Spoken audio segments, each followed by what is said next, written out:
ভয়াবহ অগ্নিকাণ্ডে সব হারিয়ে করাইল বস্তির হাজারো মানুষ এখন চরম মানবিক বিপর্যয়ের মুখে।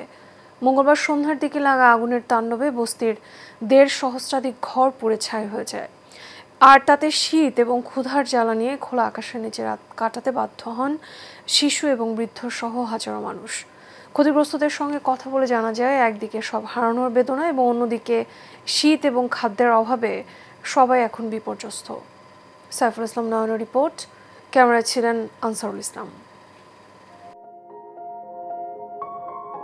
মঙ্গলবার বিকেল প্রায় ৫টায় একটি গ্যাস সিলিন্ডারের মাধ্যমে আগুনের সূত্রপাত হয় করাইল বস্তিতে। নিমেষেই পুড়ে ছাই হয় কয়েক শত পরিবার।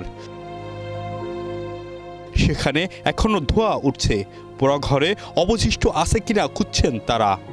একদিকে সব হারানোর বেদনা, অন্যদিকে শীত ও খাদ্যের অভাব মিলিয়ে সবাই এখন অসহায়। কিচ্ছু নিয়ে বেরোতে পারি নাই, শুধু নিজের জীবনটা নিয়ে বেরোইছি, আর কিচ্ছু নিতে পারি নাই। এই যে গ্যাস সিলিন্ডারটা বাস্ট হয়েছে, বাস্ট হওয়ার পরে আগুন দাপ করে এই রুমে লাগে, এই রুমেতেই সরাইছে পুরাটা। আমার ৬টা রুম, ৩টা দোকান, আমার অনেক টাকা মালামাল নষ্ট হয়েছে। জ্বলার পরে আমার এই ছেলেটা মাদ্রাসাতে আইছে, মাদ্রাসায় দিতেও পারি নাই, এই ছেলেরা লয়ে টান্দা বাড়িছে, আমার ঘর টাকা পয়সা যা আছে সব লুট করে লয়ে গেছে। এখন পর্যন্ত তেমন কোনো সহযোগিতা না পেয়ে ক্ষোভ বস্তিবাসীর। তবে অন্যের সহযোগিতার উপরই ভরসা তাদের। বর্তমানে আমরা তো কিছুই নাই, মাথা বুঝা সাইজে নেই, কম্বল টম্বল কিছুই নাই। আমার এই কিছু সাহায্য মঞ্চ করলে ভালো হইতাম করে, যে আমরা এই জায়গায় আবার তো বিছনা করে থাকতে পারতাম।